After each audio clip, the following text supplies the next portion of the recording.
আনন্দ সূত্রধর, সহকারী প্রধান শিক্ষক, north Bengal paper mills high school, Pakshi, Pabna.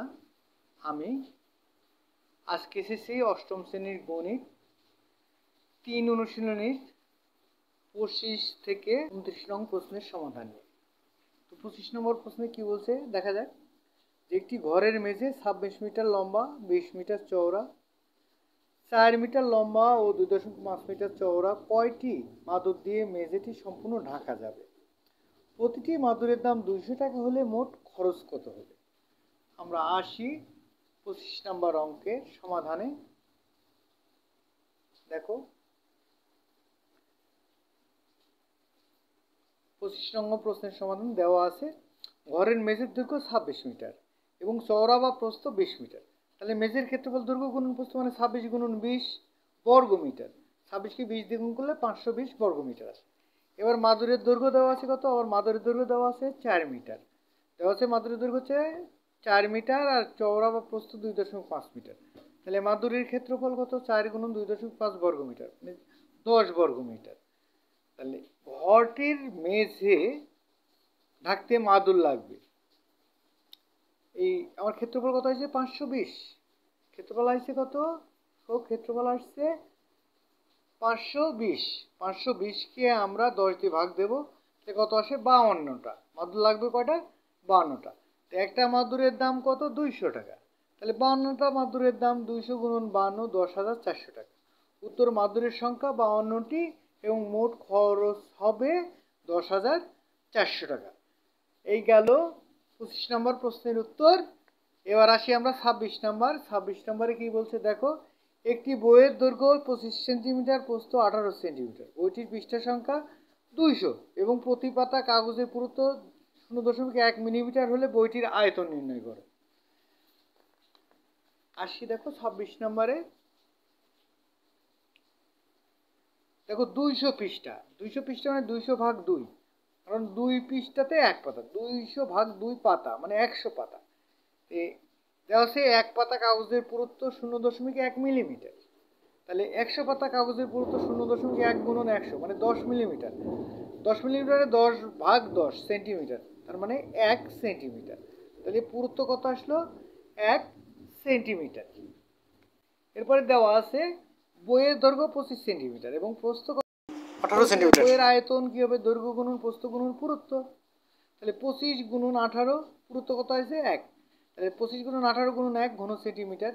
তাহলে 450 ঘন সেন্টিমিটার। বইটির আয়তন 450 ঘন সেন্টিমিটার। উত্তর বইটির আয়তন 450 ঘন সেন্টিমিটার। এরপরে 27 নাম্বার অঙ্ক। দেখো একটি পুকুরের দৈর্ঘ্য 32 মিটার, প্রস্থ 20 মিটার এবং পুকুরের পানির গভীরতা 3 মিটার। একটি পানির মোটর দ্বারা পুকুরটি পানি শূন্য করা হচ্ছে, যা প্রতি সেকেন্ডে 0.1 ঘনমিটার পানি সেচতে পারে। পুকুরটি পানি শূন্য করতে কত সময় লাগবে? আসি আমরা 27 নম্বর অঙ্কে। দেখো দেওয়া আছে পুকুরের দৈর্ঘ্য 32 মিটার, প্রস্থ 20 মিটার আর গভীরতা কত? 3 মিটার। তাহলে পুকুরের আয়তন কি হবে? দৈর্ঘ্য গুণন প্রস্থ গুণন গভীরতা। 32 গুণন 20 গুণন 3, এত ঘন মিটার, 1920 ঘন মিটার। 0.1 ঘন সেন্টিমিটার পানি সেচতে 1 সেকেন্ড সময় লাগে। কত? পানি সেচে 1 সেকেন্ডে। 0.1 ঘন সেন্টিমিটার পানি সেচে 1 সেকেন্ডে। তাহলে 1 ঘনমিটার পানি সেচে 1/0.1 সেকেন্ডে। আর 1920 ঘন সেন্টিমিটার পানি সেচে, তাহলে 1 গুণন 1920 ডিভাইডেড বাই 0.1। তাহলে 1 গুণন 1920 এভাবে দিলে পরে এই পয়েন্ট তুলে দিলাম। তাহলে পয়েন্ট তুলে দিলে 1 হলো আর 1-এর জন্য একটা শূন্য। তাহলে আমরা গুণ করে দিলে 19,200 সেকেন্ড। 19,200 সেকেন্ডকে ঘন্টা বানালে আমরা 60 গুণন 60 দিয়ে ভাগ করলাম। দেখো এই শূন্য এই শূন্য কেটে গেল, এই শূন্য এই শূন্য কেটে গেল। দিয়ে যদি 192কে ভাগ করি কত হয়? 32। এবার 6কে 2 দিয়ে ভাগ করলে 16 আর এই 6কে 2 দিয়ে ভাগ করলে 3। তাহলে 16/3। 16/3 মানে হচ্ছে 5 ঘন্টা 20 মিনিট। 5 ঘন্টা 20 মিনিট হলো কি করে একটু দেখাই আমি। দেখো 16/3, 3 × 5 = 15, বাঁচলো 1। এই একটা কি ঘন্টা, 1 ঘন্টা মানে কত, 60 দিয়ে গুণ করলে 60 মিনিট, 60 মিনিটকে 3 দিয়ে ভাগ করলে 3 কুড়িং 60, 3 দিয়ে 60, তাহলে 5 ঘন্টা 20 মিনিট, 5 ঘন্টা কত আসলে 20 মিনিট, আমার কি 5 ঘন্টা 20 মিনিট। উত্তর, পুকুরটি পানি শূন্য করতে সময় লাগে 5 ঘন্টা 20 মিনিট। এরপরে আসি আমরা 28 নম্বর অঙ্কে।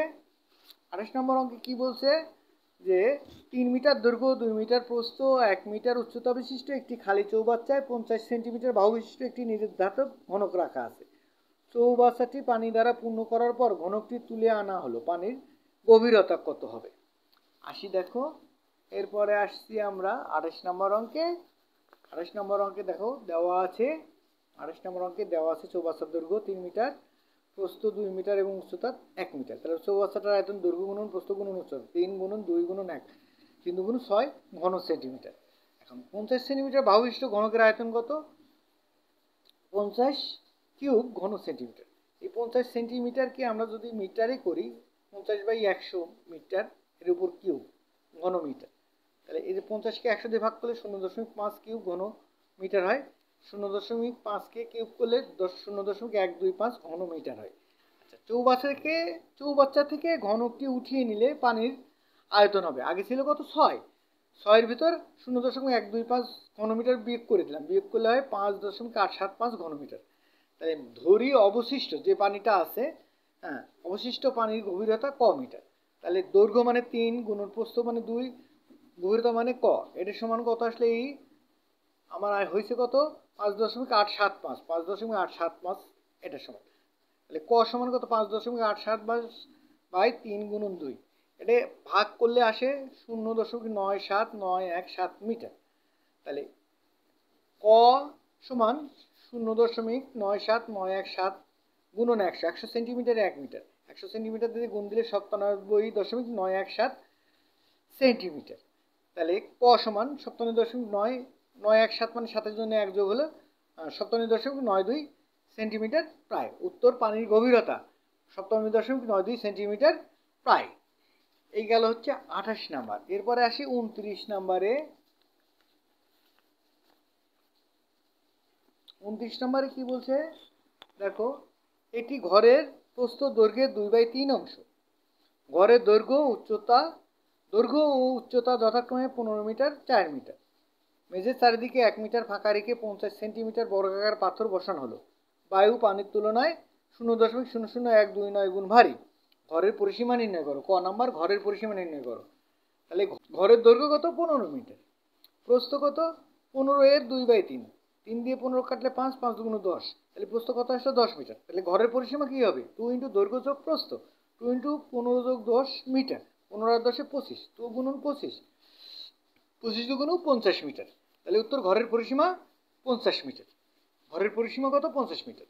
এরপরে খ নম্বর কি বলছে, মেঝে উল্লেখিত স্থান বাধাই করতে কতটি পাথর প্রয়োজন হবে।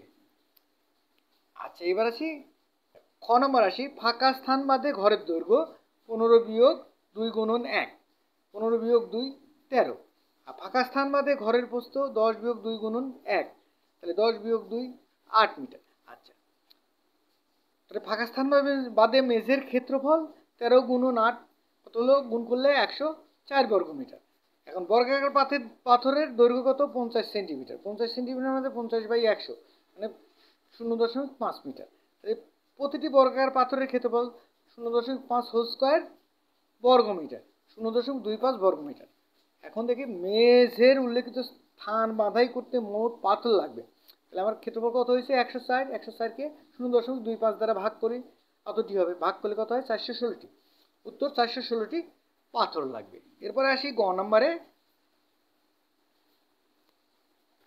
গ নম্বরে কি বলছে, ঘরটিতে কত কিলোগ্রাম বায়ু আছে। আচ্ছা, আমরা দেখো ঘরের আয়তন সমান কি দৈর্ঘ্য গুণন প্রস্থ গুণন উচ্চতা, তাহলে 15 গুণন 10 গুণন 4 ঘন মিটার, গুণ করলে 600 ঘন মিটার। আচ্ছা, 600 গুণন 10 লক্ষ ঘন সেন্টিমিটার দিয়ে 600কে গুণ করলে আমার ঘন সেন্টিমিটার আসবে 60 কোটি ঘন সেন্টিমিটার। এখন বায়ু পানির তুলনায় 0.00129 গুণ ভারী। তাহলে 1 ঘন সেন্টিমিটার বায়ুর ওজন কত 0.00129 গ্রাম। তাহলে ঘরটিতে বায়ুর পরিমাণ 6,000,000,000 গুণন 0.00129 গ্রাম গুণ করলে কত আছে 7,74,000 গ্রাম। 7,74,000কে 1000 দিয়ে ভাগ করলে আসে কেজি। 1000 দিয়ে ভাগ করলে এই শূন্য এই শূন্য এই শূন্য এই শূন্য এই শূন্য এই শূন্য কেটে গেল, তাহলে 774 কেজি। উত্তর ঘরটিতে 774 কিলোগ্রাম বায়ু আছে। তা আমার ক্লাস এখানেই শেষ। আমার ক্লাসটা যদি ভালো লাগে তোমরা সবাই লাইক কমেন্ট ও সাবস্ক্রাইব করে পাশে থেকো। ধন্যবাদ সবাইকে।